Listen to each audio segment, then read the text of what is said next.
Welcome everyone! The long-awaited big patch is now available to download for PC players. You could say it's a substantial update. So far, there have been numerous problems since the launch of Remnant 2. Also, there's been a need for quality of life improvements. I'll do my best to give you the details. Buckle up. One of my videos about unlimited trait resets using an exploit with the Orb of Undoing has finally become a feature. You can freely buy an Orb of Undoing, and then it has unlimited use from now on. There's also been outrage about trait caps. This might not be the solution people asked for, but here we are with an increased trait cap of 5. It's good, but not the best. After increasing the trait cap, they have decided to reward players with some extra experience and scrap for each tome of knowledge they find after reaching the cap. If you've been stockpiling Orbs of Undoing for some reason, you are free to sell them to any vendor. Another quality of life update is for the second archetypes. There are more trait requirements to unlock your second archetype, and you're free to use it whenever you get an engram for an archetype and equip it right away. Wally will not charge players scrap for crafting an engram and has also lowered the Luminite cost from 10 to 5. Even though they have decreased the requirements for crafting archetypes and removed the need for extra Orbs of Undoing, they have increased the scrap gain from world rewards like breakables, rare chests, and aberrations. There are balance changes for archetypes as well. Starting with the Explorer, there are some duration increases for the buffs the archetype has. Even though it's not a big change, the increase in duration may help Explorer's usefulness in fights. The Archon Archetype, the most wanted and hardest to get archetype, got some buffs to its damage. The reason is that it was dealing lots of damage already, and they have fixed it. Now they had to buff it to stay relevant in the tier list.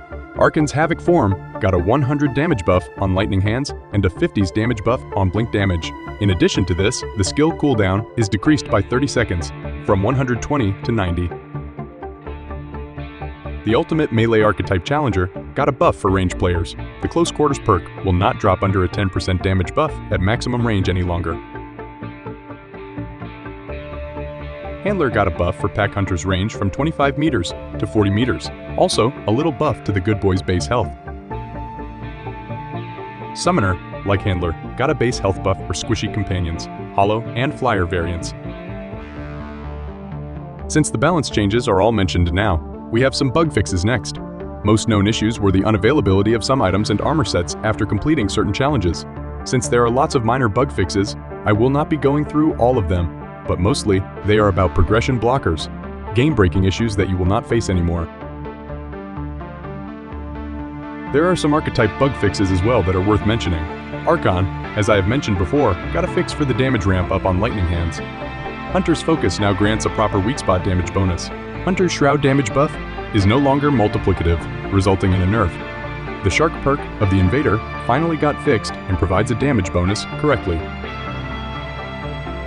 There are some minor adjustments worth mentioning about two of the best overperforming weapons, Enigma and Nightfall. So, Enigma was obliterating in AoE situations, while Nightfall was simply dealing excessive damage. For the rest of the fixes, I doubt you will be interested in them. You can check the patch notes directly from the Remnant 2 website.